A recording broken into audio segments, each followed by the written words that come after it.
jeter, une maille serrée, un granit, et c'est parti.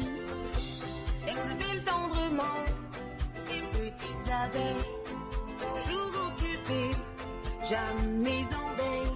C'est pas compliqué, on va y arriver avec nos menus. Ami crochet. Bonjour à tous, j'espère que vous allez bien. On se retrouve aujourd'hui pour un nouveau pas à pas. Tout facile, tout léger, tout agréable à faire.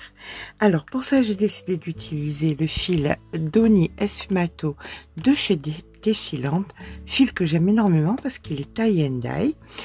Et donc moi je pars sur 2 pelotes. Je pense que ça peut aller pour beaucoup de tailles. Vous allez voir, ça prend pas tant de fil que ça. On va venir mesurer donc par rapport donc à la pointe de vos seins. Vous allez mesurer donc la dimension. Voilà, parce qu'on va venir se placer ici approximativement et vous allez mesurer comme ceci en centimètres combien vous avez.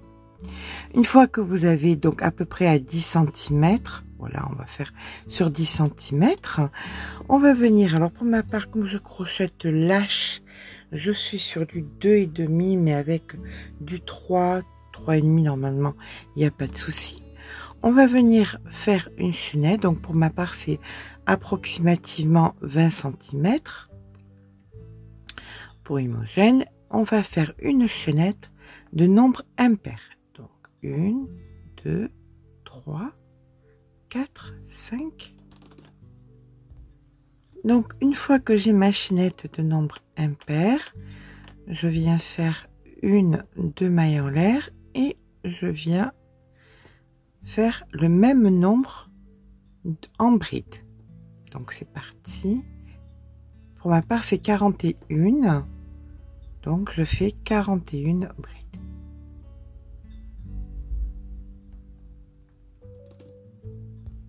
Une fois que j'ai fait donc mon nombre de brides, je viens faire 1, 2, 3 mailles en l'air, je tourne le travail, je fais une bride au même endroit, ici, une maille en l'air et je refais encore une bride au même endroit,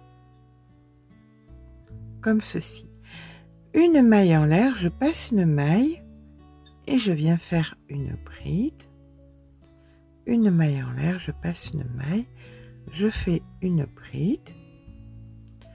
Je fais ça jusqu'à la fin du rang et je vous rejoins en fin de rang pour qu'on fasse la fin de notre rang ensemble.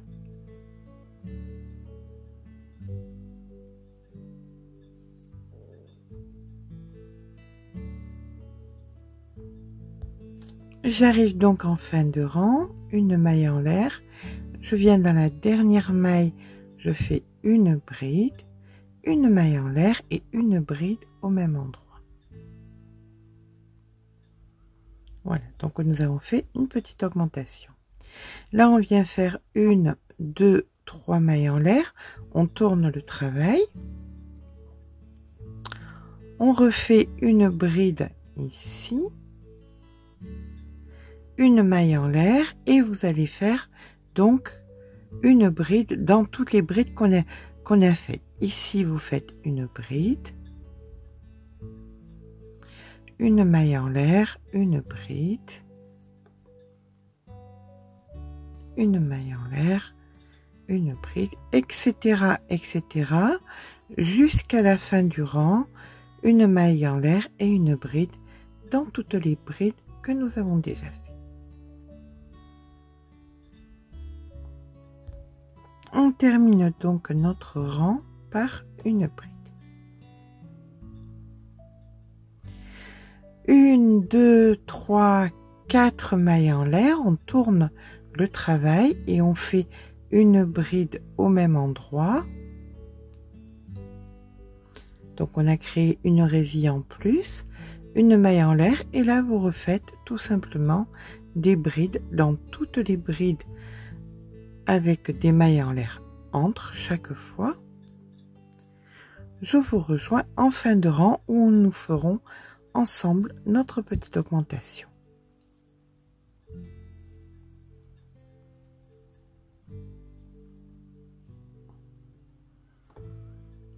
Nous voici donc en fin de rang, une maille en l'air et une bride au même endroit. Voilà, on crée la même augmentation que l'autre côté. Là, on vient faire donc 1, 2, 3 mailles en l'air, on tourne le travail, on fait une bride au même endroit, une maille en l'air et une bride suivie d'une maille en l'air sur la totalité du rang. Pas d'augmentation sur ce rang, on se rejoint en fin de rang.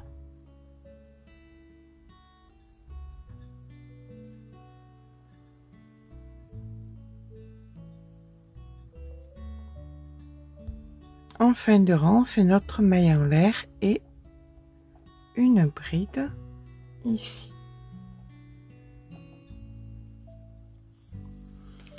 Allez, on fait une dernière augmentation, donc 1, 2, 3 mailles en l'air, on tourne le travail, on vient faire donc 2 brides ici, donc ça compte pour 2 brides, hein, les 3 mailles en l'air on les compte pas, et là maintenant vous allez faire des brides entre les mailles, entre les résilles et des brides sur les résilles. Voilà, vous faites ça jusqu'à la fin du rang, dessus, entre, dessus, entre. On se rejoint en fin de rang pour faire l'augmentation.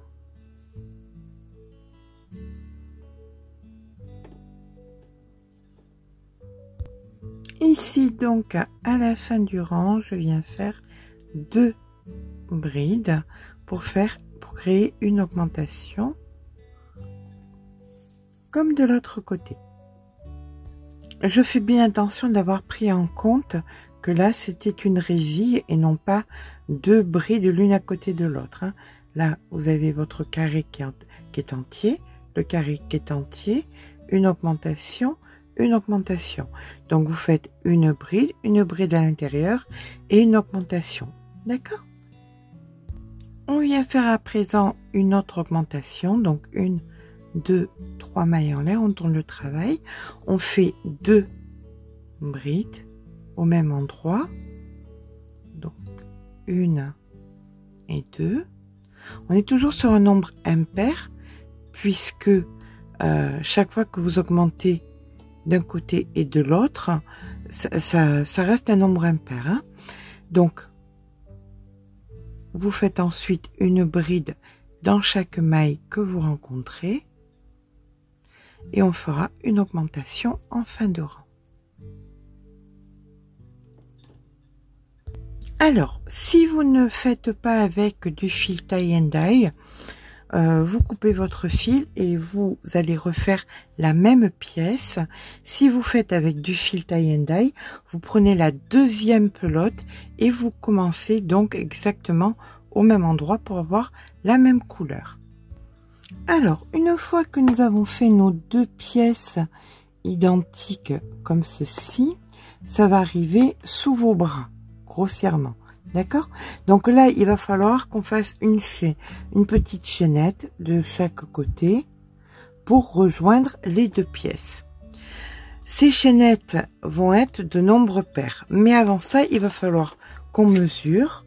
Alors, vous allez mesurer à l'aide de votre mètre ruban combien ça mesure de dessous votre aisselle. Vous faites tout le tour à dessous l'aisselle. Donc la circonférence aisselle.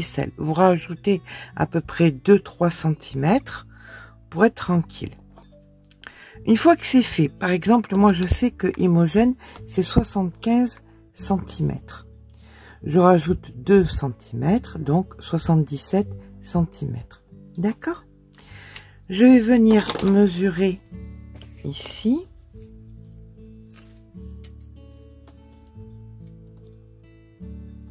Voilà, là j'ai 30, donc 30 et 30, 60,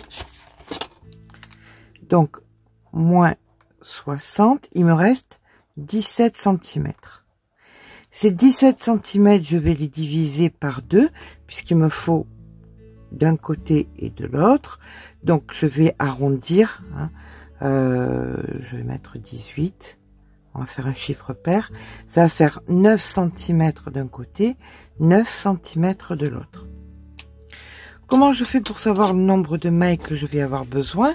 Vu que nous allons partir sur des résilles, je viens mesurer combien j'ai de mailles sur 9 cm.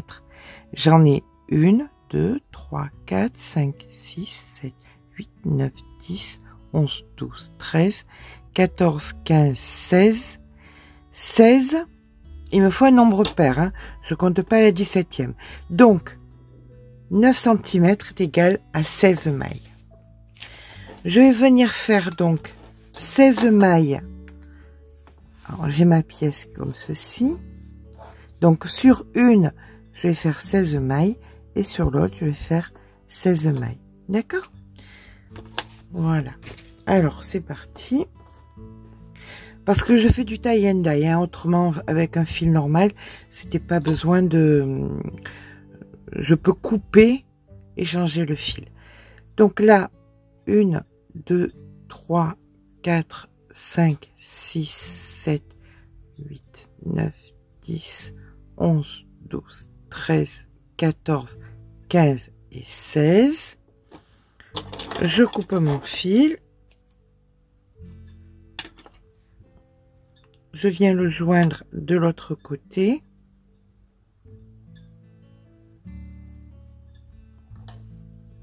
Ici. Dans la dernière maille. Voilà. Donc là, j'ai mes 16 mailles. Et ici, il me reste donc les mailles. La dernière maille ici. Je fais donc mes 16. 1, 2, 3, 4, 5, 6, 7, 8, 9, 10, 11, 12, 13, 14, 15 et 16. Et je viens exactement pareil de l'autre côté. Voilà. Et à partir de maintenant, bien, on va venir travailler de façon circulaire avec une seule pelote. Pour ma part, donc, je continue sur la pelote tie and dye et je garde la deuxième pelote tie and dye de côté parce que je vais en avoir besoin pour faire les bretelles après. Donc là, je suis sur la pelote tie and dye. Là, maintenant, je viens faire 1, 2, 3, 4 mailles en l'air. Je passe donc une maille et ici, je fais une bride. Une maille en l'air, je passe une maille, une bride et ainsi de suite. Sur la totalité, alors même sur les mailles chaînettes, hein, ce sera pareil. On fait une bride, on passe une maille, etc., etc. Donc on fait ça sur la totalité donc de notre ouvrage, de façon circulaire. Je termine donc avec une maille en l'air et là dans la troisième, je fais ma maille coulée. Donc, immanquablement, vous avez un nombre pair de résilles. On va donc venir dans la première résille ici, faire une maille coulée, 1, 2, 3 mailles en l'air, une bride, une maille en l'air et 2 brides. 1 et 2. Vous passez une résille, vous allez dans celle d'après et vous faites pareil. 2 brides, maille en l'air et 2 brides. Et ça, vous le faites donc sur la totalité. Donc, comme vous avez un nombre pair de résilles, immanquablement, celle-ci ne sera pas travaillée, ça sera celle-ci, d'accord? On se rejoint donc à la dernière ici. Donc là, on se retrouve bien évidemment ici. On fait donc nos 2 brides, la maille en l'air et les 2 brides.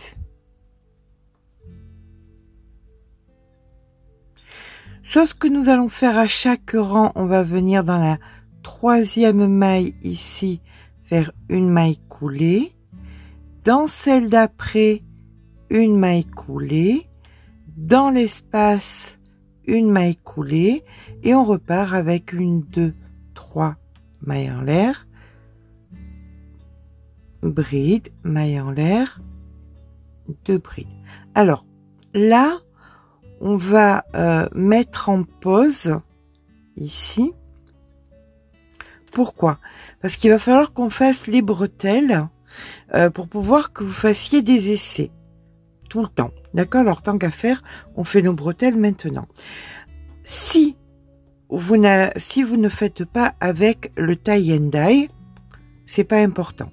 Si vous le faites avec le tie and dye, vous allez reprendre la pelote claire là. Vous mesurez la hauteur de votre bretelle. Par exemple, moi, il me faut 16 cm. Donc, je vais venir me positionner ici. Comme ceci. Je vais rentrer le fil en même temps. Donc, je prends ma pelote claire. Voilà. Une maille en l'air. Je mets mes 2 fils. Je vais rentrer les 2 en même temps. Je viens faire donc tout mon rang en maille serrée.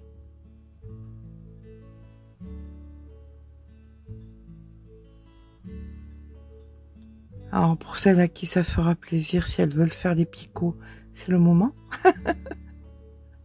Je vais vous épargner ma séquence de picots sur cet ouvrage. Allez, c'est parti. Là, on fait donc tout le rang en maille serrée jusqu'à l'autre côté. On rentre bien les 2 fils en même temps.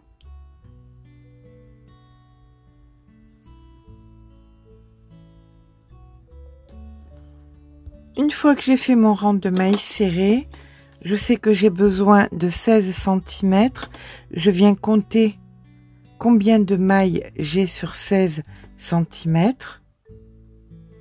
Et je viens ici faire mes mailles en l'air. 1, 2, 3. Équivalente à mes 16 cm.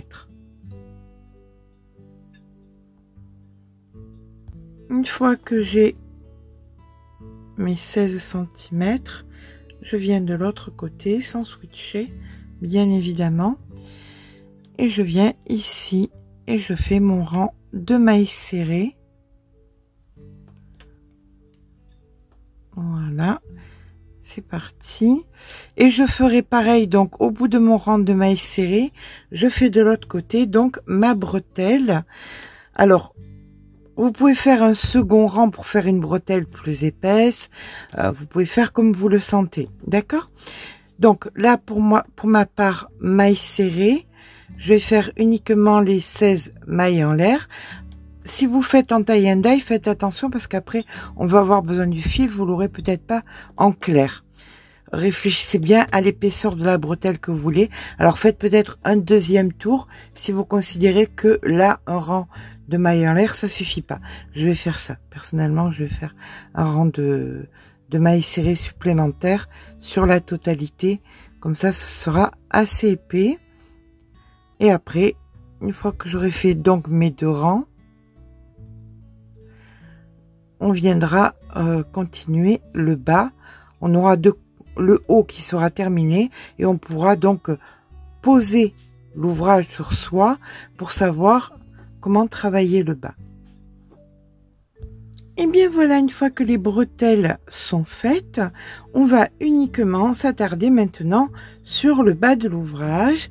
Alors le bas de l'ouvrage, on va aller jusqu'à la partie foncée et s'il vous manque, vous allez repartir de la partie foncée de la deuxième pelote vers la partie claire. D'accord? De la deuxième pelote, on est d'accord. Ou après, si vous avez besoin de plus de pelotes, c'est à vous de voir. Voilà. Donc, maintenant que vous avez la possibilité de mettre votre ouvrage sur vous, vous allez voir qu'est-ce qui vous manque. Voilà, c'est ça qui est important par rapport à votre morphologie que personnellement je ne connais pas. Donc il n'y a que vous qui allez pouvoir décider de ce dont vous avez besoin. Moi par exemple là, ça va être un petit peu serré parce que j'arrive sur la poitrine et ça manque un petit peu. Donc je prends la décision de... Alors vous avez deux possibilités. La première, il vous manque pas beaucoup. Donc, vous augmentez le crochet. Il vous manque un petit peu plus, comme moi, eh bien, là, je viens faire une maille en l'air entre chaque motif. Voilà.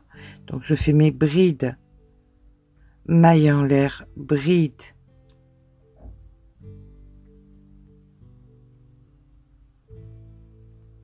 maille en l'air. Donc, j'augmente. Vous voyez donc la distance, donc ça va me donner un petit peu plus d'ampleur.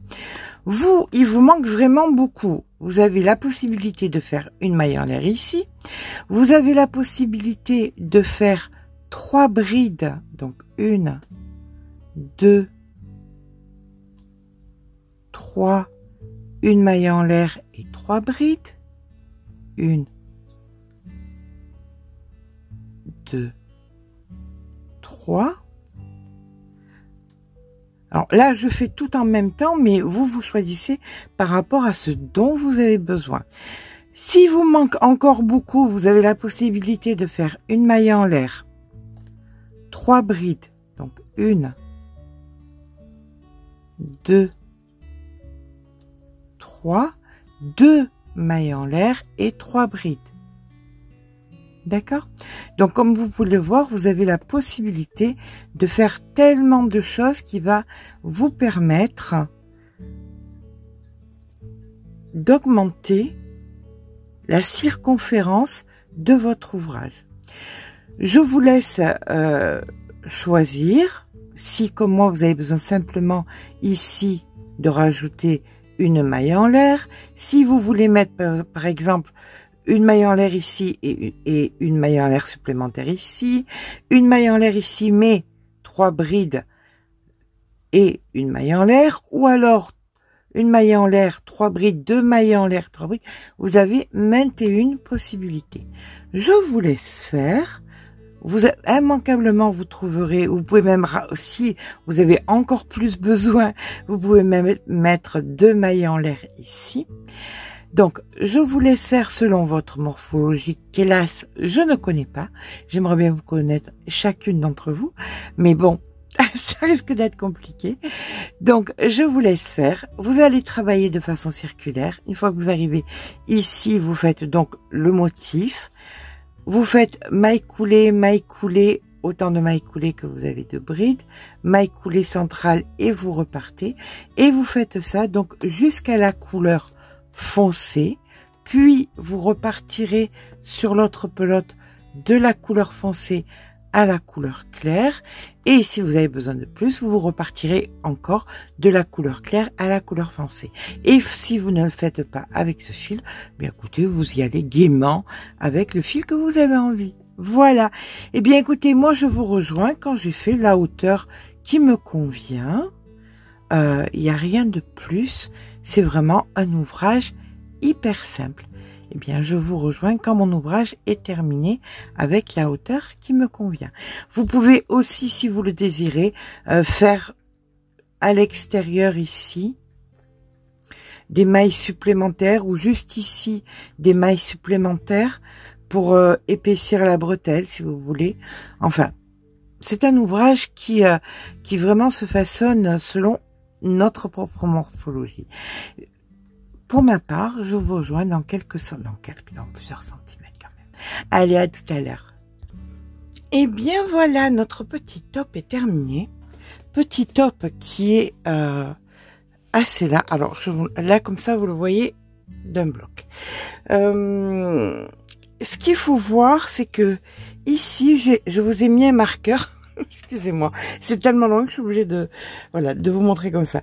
Ici, j'ai mis un marqueur pour vous montrer que en fait, ça, c'est quasiment une pelote entière.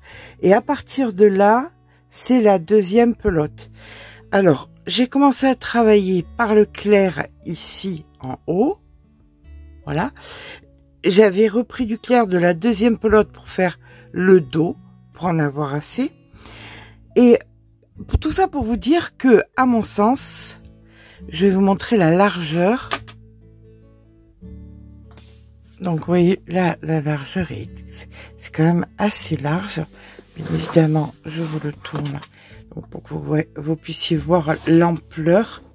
Hein, c'est vraiment ample, il n'y a aucun souci.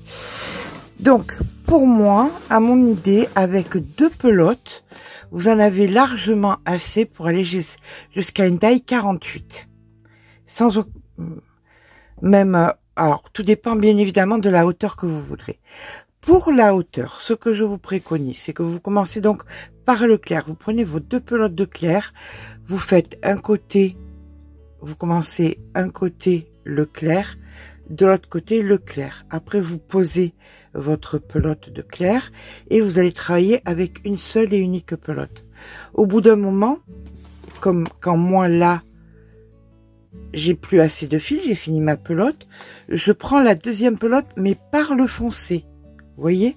Donc là, je vais tourner sur le foncé jusqu'à ce que j'arrive au clair. Mais je n'ai pas eu besoin parce que j'ai fait que 3 rangs avec l'autre pelote. Parce que là, la largeur, on est sur plus de 50 de largeur.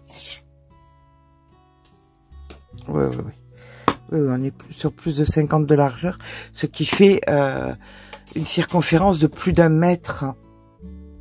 Alors, comme je vous dis, prenez surtout en compte aussi la longueur. Bien évidemment, si vous voulez que ça fasse 70 cm, 2 pelotes, ça ira jusqu'au 44. D'accord? Je vous parle, si vous voulez que ça fasse 60 cm, avec 2 pelotes, vous aurez pour un 44. Maintenant, si vous voulez que ça fasse dans les 50-55 cm, je pense que, oui, largement, un 48, vous pourrez le faire sans problème.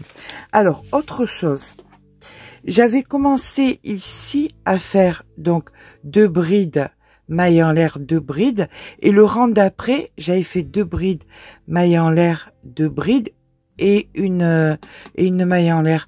Pour le coup, j'ai trouvé ça ridicule. Je suis passée en crochet 4.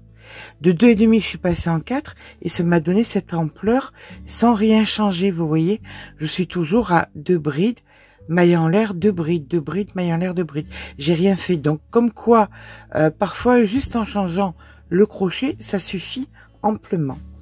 Que vous dire de plus que au-delà d'une taille 50, je vous conseillerais 3 pelotes et vous faites toujours pareil. Là, par exemple, on est sur le foncé, donc vous continuez tout votre foncé jusqu'au clair et vous repartez après du clair au foncé pour qu'on reste dans le tie and dye.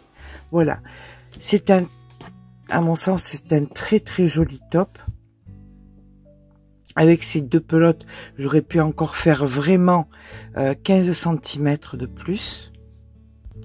On est sur une hauteur là de quasi, allez, 48 cm de hauteur, mais j'aurais, sur une taille jusqu'au 44, j'aurais pu monter jusqu'au 55, à peu près, 55-60, voilà. Au-delà de ça, comme je vous dis, ça dépendra de la largeur. Plus ça sera large, moins vous aurez de hauteur. Donc, comptez 2-3 pelotes, ça dépend de votre taille. Je vous refais un petit tour, voilà. Vous voyez, c'est quelque chose dans lequel on est hyper à l'aise. Bien évidemment, un petit maillot de bain en haut, un petit soutien-gorge. Vous pouvez, avec le clair qui vous reste d'en bas, revenir hop, sur les bretelles là et refaire un tour, ou vous pouvez même faire des petits froufrous. Voilà. Donc, c'est un peu comme vous le sentez. Épaissir les bretelles sur l'intérieur. C'est entièrement à vous de voir. C'est quelque chose qui est très facile et très, très, très rapide à faire. Et ce côté tie and dye est hyper original. Et comme je vous ai dit, il y a vraiment plusieurs couleurs. Donc, n'hésitez pas à aller voir sur la boutique Dessiland. je ne sais plus quand est-ce que ça va sortir, mais Tessiland a fait un code promo, je vous le mettrai je vous l'incrusterai, le code promo pour nous les Françaises, pour avoir les frais de port gratuits à partir de 30 € de commande. Voilà. Eh bien, écoutez, j'espère que ce petit pas vous aura plu. Si c'est le cas, n'hésitez pas à mettre un petit pouce en l'air, ça fait toujours plaisir. Mais surtout, abonnez-vous. Sur ce, je vous fais de gros bisous, puis je vous dis à très vite pour un petit tuto encore estival. Voilà, gros bisous.